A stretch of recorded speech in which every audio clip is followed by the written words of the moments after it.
అతి ప్రియమైన కుటుంబ సభ్యులకు వీరాంజనేయులు ప్రేమతో వ్రాయినది. ఆఖరి కోరికగా కుటుంబం అంతా గోవాలో నా అస్థికలు కలుపుతారని నమ్ముతున్నారు. ఇది మావి గారి హ్యాండ్ రైటింగ్ లా లేదే. నీకేం తెలుసా? తలరాతలకే గ్యారెంటీ లేదు, బోడి చేతి రాతలకి ఏం గ్యారెంటీ ఉంటుంది? నేను మరీ అంత ఎదవలా కనిపిస్తున్నానా? మనం అర్జెంట్ గోవాకి వెళ్ళాలి. తాతయ్య అస్థికలు కలపాలరా. నేను రాను. నేను రాను. నువ్వు రావా? గోవాలో అస్థికలు ఎందునా? ఆయన అంతేనండి, అదో టైపు. అయినా కథలో కాన్ఫ్లిక్ట్ లేకపోతే కిక్కే ఉంటుంది చెప్పండి. కాబట్టి కథ నాదే, కష్టాలు వాళ్ళవి. సరువు ఎక్కడ? సెక్యూరిటీ! అరే బేవస్ నేయాలా?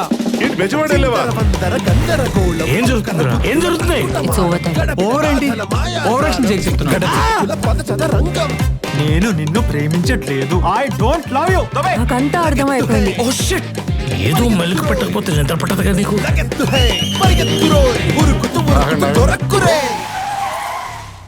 ఏంటి నాటకాలు ఆడుతున్నారా? ఫ్యామిలీతోనే ఇన్ని అబద్ధాలు ఆడుతున్నావు అంటే ఇంకా నాతో ఎన్ని ఆడుతున్నావు?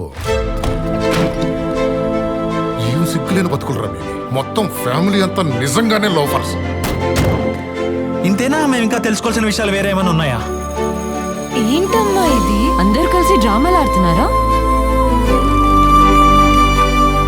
నానా నేను మహా అయితే బిజినెస్ లో ఫెయిల్ అయ్యా నాన్న. నువ్వు లైఫ్ లో ఫెయిల్ అయ్యావు, ఒక తండ్రిగా ఫెయిల్ అయ్యావు.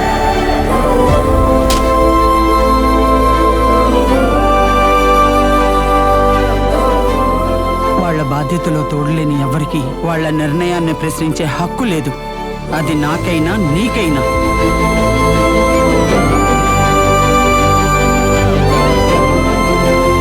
ఈ అస్థికలనేవి మీ తండ్రి గారి చివరాఖరి జ్ఞాపకాలు. ఇవి నీటిలో కలిసిన మరుక్షణం భౌతికంగా ఆయన మీకు పూర్తిగా దూరమైపోయినట్టే.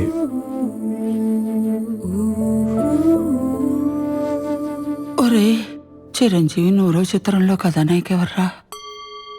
ఇప్పుడు అవసరమా? మూసుకో మొయ్. నన్ను ఇన్వాల్వ్ చేయకండి రావు గారు.